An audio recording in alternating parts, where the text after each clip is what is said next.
Buenas, eh, es un placer compartir con ustedes.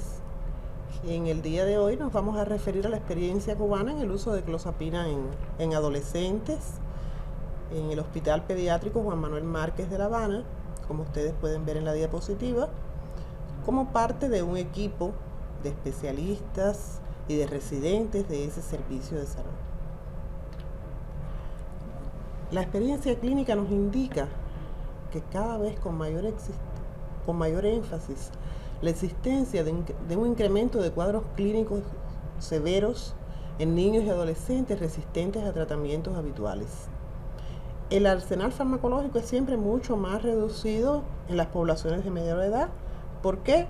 Porque los parámetros fisiológicos están en procesos de maduración y hay que tener mucha cautela para intervenir en estas edades. Como todos sabemos, la esquizofrenia es un trastorno mental grave que produce una elevada discapacidad y un intenso distrés no solo en los individuos afectados, sino también en sus familias. Es una enfermedad multicausal donde se invocan factores etiológicos, genéticos y ambientales. No todos estudiados, pero que sí hay que tener en cuenta cuando uno ve a un niño con un trastorno mental severo. Típicamente todos hemos hablado de esta enfermedad al inicio, el inicio de esta enfermedad en la adolescencia y a principios de la edad adulta. Cuando ocurre en la adolescencia, hablamos de esquizofrenia de inicio temprano si tiene lugar antes de los 18 años y muy temprano si comienza antes de los 13. Es cierto que este inicio tan temprano no es tan frecuente, pero debemos tenerlo en cuenta también. Cuando hablamos de esquizofrenia refractaria al tratamiento, porque eso también se da, es cuando se han cumplido 2 esquemas de tratamiento antipsicótico por el tiempo y la dosis suficiente y no ha existido una remisión o una desaparición de los síntomas. Aquí es donde entran a jugar una serie de factores a tener en cuenta. Por un lado, los profesionales pensando en la posibilidad de utilizar un antipsicótico de alta potencia. La literatura se refiere desde hace varios años al uso de antipsicóticos para la psicopatología más severa y más resistente a otros tratamientos farmacológicos y sus combinaciones. Pero siempre se ha hablado de los riesgos en el uso de estos pacientes. Y hoy nos vamos a referir típicamente a la experiencia con el uso de clozapina en adolescentes. Un medicamento que desde hace muchos años se habló de ello, vamos a decir, en la década del 70, y se retiró del mercado por los efectos descritos relacionados con la granulocitosis. Sin embargo, vuelve a aparecer de nuevo. ¿Por qué? Porque en comparación con otros antipsicóticos, la clozapina ha demostrado menos efectos secundarios, una adherencia al tratamiento mucho mejor y mayores posibilidades de recuperación. Por tanto, las empresas siempre van a ir a la búsqueda de estudios para demostrar, o sea, para seguir adecuadamente los casos y que el uso del medicamento no ponga en riesgo la vida del paciente. Entonces, ¿qué nos está pasando? Que estamos enfrentando cada vez más temprano cuadros muy severos, muy serios. Y nos sentamos como equipo, porque hay que trabajar de una manera interdisciplinaria. ¿Qué nos está pasando? ¿Por qué no evolucionan los casos? ¿Cómo los vamos a abordar? ¿Cuándo vamos a hacer las intervenciones? Porque tenemos a toda costa que evitar que el muchacho se deteriore, que su rendimiento y su pronóstico futuro se ensombrezca. ¿Por qué esperar a llegar a ser un adulto para poder hacer un abordaje? Y esto fue lo que nos llevó a reunir un grupo de expertos en psiquiatría general con experiencia de largos años en el uso de la clozapina, los psiquiatras infantiles y equipo de salud mental infanto-juvenil con el manejo de los casos que cada vez son más severos. Por otro lado, los psiquiatras del centro de salud mental, porque es un paciente que va a regresar a su comunidad y hay que abordarlo de una manera adecuada. Y entre todos discutimos cómo lo vamos a abordar, cuándo se va a poner el tratamiento y qué esperamos del tratamiento, y establecer protocolos consensuados que nos dieran la posibilidad de manejar estos casos de una manera mucho más adecuada. Bueno, pues ahí tenemos la clozapina. La clozapina, un medicamento que, como ya dije, se está comercializando desde hace años. La tenemos en nuestro país, o hemos tenido la posibilidad de usarla, de 25 miligramos, ¿verdad? Y bueno, estaba mostrándole diferentes formas de presentación y sobre todo la necesidad de, como psiquiatras, acercarnos a un medicamento que pueda influir en la calidad de vida del paciente y en el pronóstico de la enfermedad. Les decía que la clozapina es un antipsicótico, un derivado de benzodiazepínico, antidopaminérgico débil, que bloquea los receptores dopaminérgicos de 1 y de 2 y que estimula levemente la producción de prolactina. Tiene otros efectos como la actividad antiemética, anticolinérgica, sedante, bloqueante alfa-adrenérgica, y posee débil actividad bloqueante alionar, antihistamínica y antiserotoninérgica. Los preparados se consumen por vía oral y se caracterizan por su gran variabilidad interindividual. Clínicamente, desde el inicio de su uso, se planteó para la esquizofrenia refractaria a neurolépticos clásicos, bien sea por una respuesta inadecuada o por intolerancia al fármaco. Y hay que tener siempre en cuenta que puede alterar los valores de diferentes determinaciones analíticas, o sea, en sangre, las transaminasas, la fosfatasa alcalina, la gamma-glutamil transpeptidasa y la lactato deshidrogenasa, entre otros factores. Ante toda esta historia, que no queremos profundizar porque pienso que los otros ponentes se han referido muy bien a las evaluaciones bioquímicas y de laboratorio, vamos a hablar de lo que realmente es para nosotros importante. Tuvimos en cuenta que, porque lo nuestro es la presentación de dos casos clínicos que por la poca frecuencia con que se ha usado en el país, son los primeros casos que tenemos, una experiencia corta, pero que continúa. Vamos a hacer la presentación de dos casos clínicos. Vamos a dar algunos aspectos positivos en su historia psicosocial. Vamos a mostrar los diagnósticos previos, el número de hospitalizaciones antes del uso del tratamiento, los fármacos indicados antes del uso de la clozapina, el uso de terapia electroconvulsiva en uno de ellos, los resultados de los complementarios y, de modo general, otras interconsultas y estudios que se realizaron, porque hay que hacer un abordaje integral del paciente. No estamos hablando de guiarse solamente por los signos clínicos desde el punto de vista psiquiátrico, sino desde el punto de vista general. Tenemos un adolescente de 17 años masculino que cursaba 11º grado, sin antecedentes de daño orgánico peri o postnatal.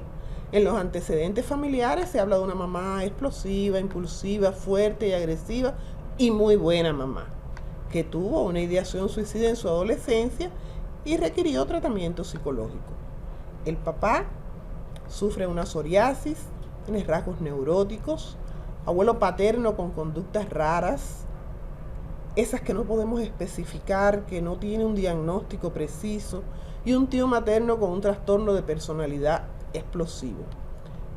El adolescente siempre fue tímido, poco sociable, tiene una historia de un conflicto escolar serio a finales de la primaria y abandonó la escuela hace 6 meses por rechazo, falta de concentración, inutilidad y sentimientos de culpa.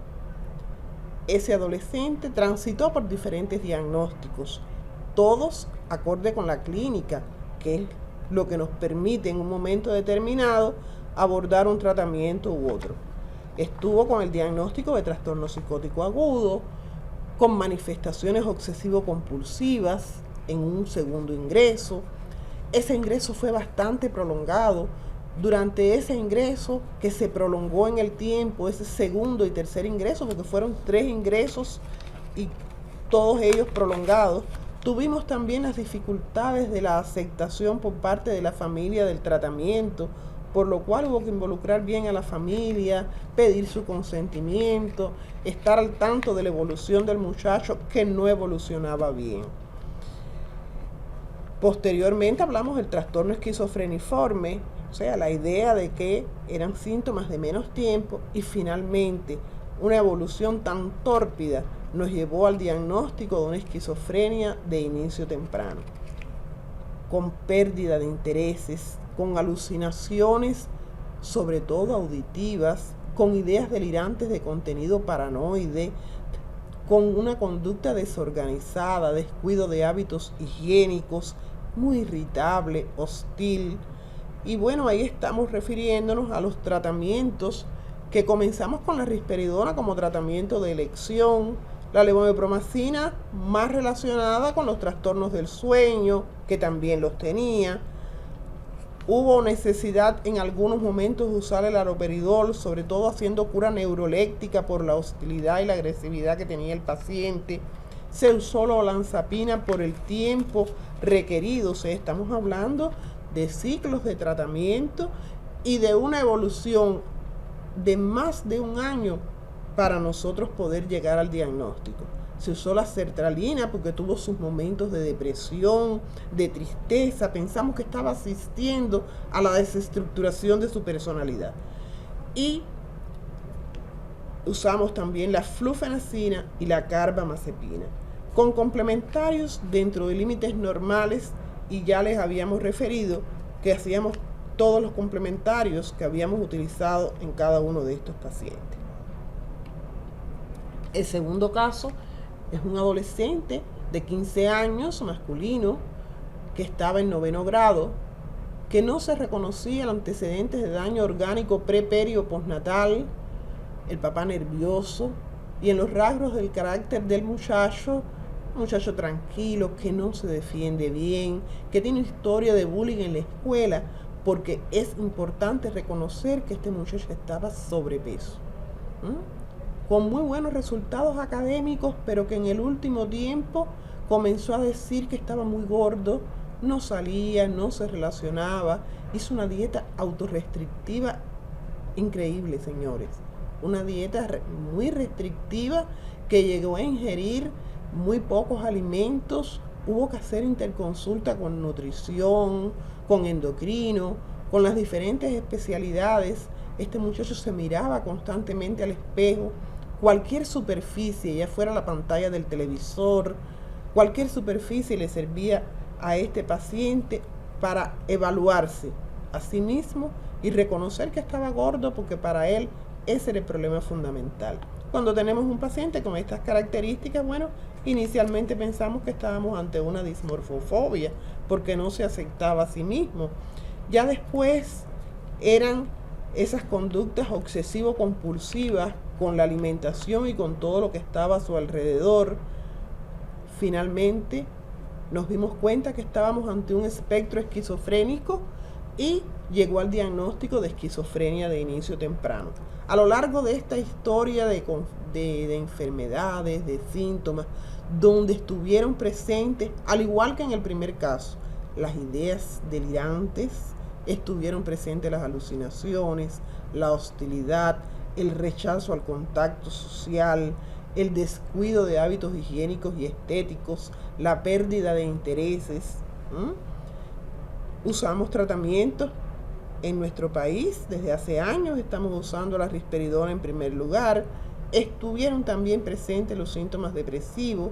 Se usó la sertralina, la quetiapina, la olanzapina. La gravedad de los síntomas en este paciente dio lugar a que valoráramos el uso de terapia electroconvulsivante, y se hizo con el consentimiento de los padres, porque era una conducta muy difícil de manejar para todos, tanto para la familia como para el equipo y para el mismo paciente que estaba pasando situaciones muy difíciles. Se utilizaron los ciclos de tratamiento indicados en estos casos, siempre con el consentimiento de los padres, y realmente la evolución no fue favorable. No se le podía acercar nadie, era una conducta totalmente impropia y desorganizada. Bueno, pues nos reunimos, como decíamos, estos expertos en psiquiatría general, los psiquiatras infantiles, la psiquiatra del área, y se organizó un protocolo de atención a estos pacientes con estas características. Se hizo una ficha del paciente con clozapina.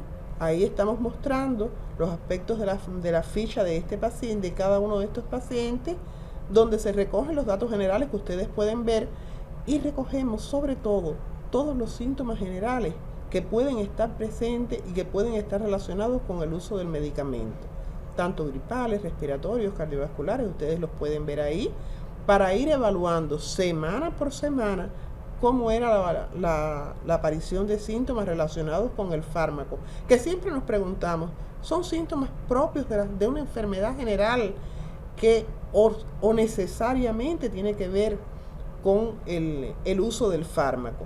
Eso nos queda para cuando sean muestras más amplias, para cuando tengamos más tiempo de evaluar cada paciente. Entonces, se hizo también, se evaluaron los pacientes por laboratorio. Y ahí ustedes tienen los complementarios que se realizaron. Cuando los complementarios realizados no eran satisfactorios a nuestro juicio, habíamos hecho ya el convenio con los hematólogos del hospital para repetir los análisis por hematología especial. Como ustedes pueden ver, los neutrófilos y los granulocitos son marcadores importantes en este tipo de tratamiento. Ahí buscamos la evolución, los aumentos de la dosis, las dosis, los complementarios, la reconsulta y el médico que firma cada hoja de protocolo de actuación para el paciente con clozapina. Que hemos visto que la evolución de estos muchachos, a pesar del tiempo y del tiempo que se tomó en utilizar el fármaco, que en los dos casos que estamos relatando llevó más de un año antes de decidir el uso del fármaco, ha sido favorable, muy favorable. Nosotros, como hemos visto en la mayor parte de las literaturas revisadas, este fármaco es indicado para la esquizofrenia resistente, pero en adultos con experiencias en distintos servicios, se habla del uso de la clozapina para los síntomas negativos primarios y secundarios como acinesia y depresión, en la manía aguda o trastorno esquizoafectivo, en la depresión y la desesperanza, en la depresión psicótica refractaria a terapia electroconvulsivante y en la conducta violenta y agresiva. Bueno, puede venir, ya se lo habíamos mostrado, en comprimidos de 25, de 50 y 100, los más frecuentes son de 25 y 100 miligramos, la dosis de inicio de 12,5, 1 a 2 veces al día, una dosis de mantenimiento de 300 a 600 miligramos al día y una dosis máxima al día de 900 miligramos. Uno de nuestros casos, el primero de ellos, ha estado con 450, terminó su ciclo de tratamiento, se estabilizó, encontramos la mejoría clínica con 450 miligramos al día, y en el otro paciente con 300 miligramos al día se quedó como dosis de mantenimiento en aquellos momentos. Bueno, ahí hay que tener en cuenta entonces las advertencias y los signos de alarma cuando estamos usando la clozapina. Lo hablamos porque es un tratamiento que desde hace años fue aprobado en adultos, pero que recién nos asomamos al uso en adolescentes, porque la FDA ha demorado en aprobar el tratamiento, aun cuando ya lleva algunos años de uso en algunos servicios a nivel internacional. Entonces las advertencias, bueno, hacer el recuento leucocitario, acuérdense que esa fue la causa por lo que se demoró el uso, ¿verdad? La fórmula hemática diferencial, los días previos hacer una historia clínica completa, si hay antecedentes de enfermedad cardíaca, electrocardiograma y valoración por cardiología. Nosotros lo hicimos de manera sistemática, o sea, formó parte del tratamiento. Después, el recuento leucocitario y absoluto de neutrófilo durante las primeras 18 semanas y a continuación en intervalos de 4 semanas. Y afortunadamente no tuvimos que interrumpir el tratamiento porque no tuvimos afectaciones en el control hematológico de gran valor. ¿Ya? Ahí podemos decir que los signos de alarma es cuando los leucocitos están entre 3.000 y 3.500 y los neutrófilos entre 1.500 y 2.000. Por eso se hace el hemograma 2 veces a la semana sin suspender el fármaco. Leucocitos entre 2.000 y 3.000 y neutrófilos entre 1.000 y 1.500, el hemograma diario con recuento leucocitario, fórmulas hemáticas diferenciales, controlar si hay síntomas gripales u otros que pudieran indicar infección y control hematológico hasta la normalización de los valores. Nunca tuvimos, ninguno de los 2 casos nuestros tuvieron una disminución severa de los leucocitos. En algún momento, bueno, llegaron a estar los leucocitos entre 3.000 y 3.500, los mantuvimos con esa dosis varias semanas más hasta que el recuento leucocitario estuvo normal, sin llegar nunca a signos de alarma moderados ni severos. Para concluir, queremos hacer algunos comentarios, ¿verdad? Porque son importantes. Uno, que hay que llegar a un diagnóstico acertado por un equipo profesional. Hay que considerar los ejes clínicos a evaluar y explicarle a la familia las características del tratamiento, porque para cualquiera de estos casos es necesario un consentimiento por parte de la familia. Hay que ofrecerle las posibilidades de evaluación y pronóstico con o sin tratamiento. O sea, hasta aquí hemos utilizado los esquemas de tratamiento indicados para este tipo de trastorno por el tiempo y la dosis correcta. ¿Qué estamos viendo? Que hay una persistencia de síntomas graves. Para eso utilizamos el PANSS.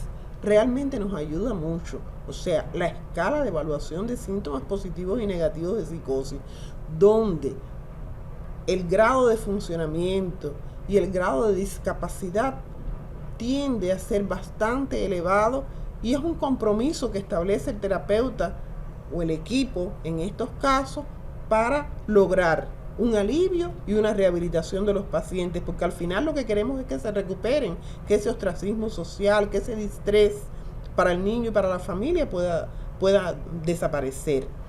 Es un gran peso para el clínico, tomar estas decisiones, porque de ello va a depender el futuro del paciente. Estoy hablando en términos de hacer un balance ético, considerando los elementos positivos y negativos y tratar de lograr el menor daño posible, siempre tomando todos los elementos para que esté bien controlado el tratamiento. Es importante esto, hacer una discusión amplia, tener en cuenta todos los elementos, hacer un abordaje interdisciplinario y transdisciplinario, porque estamos haciendo una relación estrecha entre el psiquiatra o el equipo de tratamiento que está en el hospital y el equipo del área de salud, que va a hacer el seguimiento, y con la experticia de las personas que llevan mucho tiempo usando el tratamiento y que al final van a recibir a nuestros adolescentes, que mientras más temprano pensamos, esto nos va a dar pie a que más temprano podamos instituir el tratamiento y no prolongar ese sufrimiento y esa situación durante mucho tiempo. Eso es lo que nos hace que, bueno, ya tengamos otro paciente en el camino del uso de la clozapina. Él dibuja, ahí tenemos cómo está en la cama, acostado, sus propios dibujos, y con esto queremos terminar nuestra intervención para que esas flores que ve nuestro paciente tengan el color y la energía que les va a permitir mejorar su calidad de vida y tener un mejor pronóstico a corto, mediano y largo plazo. Muchas gracias.